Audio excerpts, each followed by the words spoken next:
there's something heartwarming about the image of a retiree tending to their garden. It's a classic pastime, cultivating tomatoes, peppers, maybe some basil. But in the outer Cape of Cape Cod, it seems that some of these green thumbs have found a new favorite crop, cannabis. Now, some folks out there might be raising an eyebrow, but let's be honest, there's a lot more to this than just wanting to get high. Take Mike Fee, for instance. He's a retired lawyer from Truro who's found a unique satisfaction in growing his own cannabis. He says growing it is sort of your connection to the earth, and there's a mental satisfaction that comes from that. It's different from when you just walk into a dispensary and buy the product. It's not just about the end result, it's the process, the care, the attention to detail. It's a bit like nurturing a delicate flower with the bonus of some pretty relaxing benefits at the end.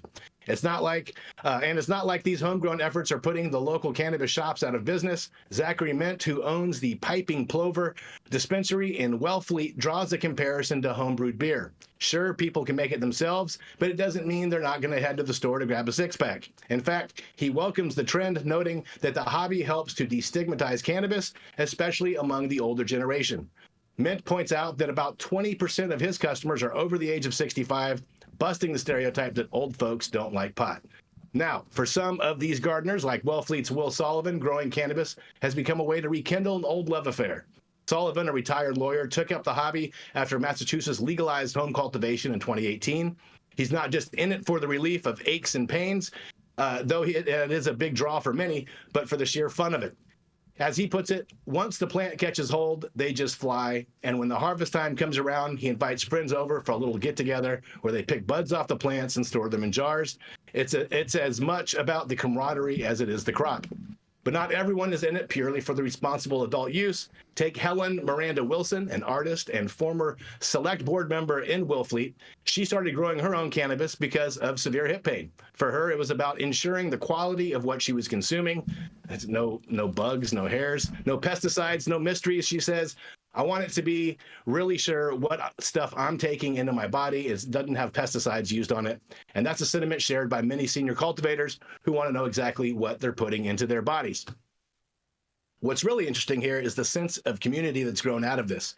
John Sullivan, another local, has taken to giving away much of his harvest. In fact, he estimates that he gives away about 75% of what he grows.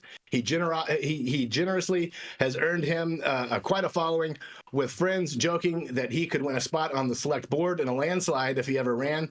It's more about just the product. It's about sharing, connecting, and giving back to the community.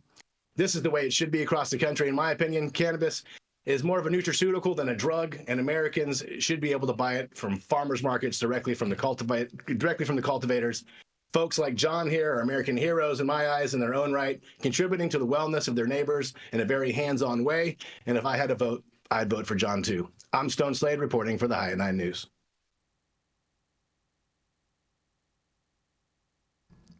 Everyone loves a good little home. I love this story. Yeah, this was great. That's cute. This was a good one. That was a little heartwarming. That makes me happy. Mm-hmm. Shout out to the home growers out there.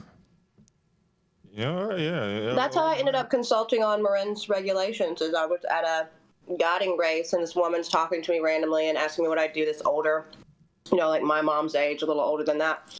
And I tell her, expecting her to be like, oh, because that's usually the old white lady response I was getting in those times. Mm-hmm. And she goes, oh my God, runs out to her car, brings me her salve from the plant she made for the plant she grew in her backyard that she made at home. And I was like, holy shit.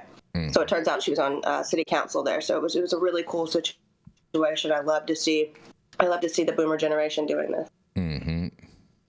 I love to see everybody doing this. Everybody need to be homegrown, and I wouldn't mind smoking my own bugs in my own hair either. You wouldn't mind? You smoke your own hair? I know where they came from. You smoke your own hair. What kind of bugs do you have, and where do they come from? Roaches. They come from the ground. Oh man. What worms? Jeez. Is a worm a bug? I would consider it a grub more than a bug. A grub is a bug. Parasite. I don't know. I don't think it's considered a bug. I don't believe that it's scientifically depends correct. Which kind of worm. We don't have any scientists on the show today to clarify for us. Damn it. Make a poll. Let's do a poll. Yeah. That's very yeah. Let's do a poll. Let's do a poll. Let's see what the audience thinks. Is yes or no? Is a worm a bug? Yes or no? Do you consider it a bug? Let's see. Adam's going to throw that up right now. While he's getting ready to do that, we are going to roll into a commercial, and we're going to be right back.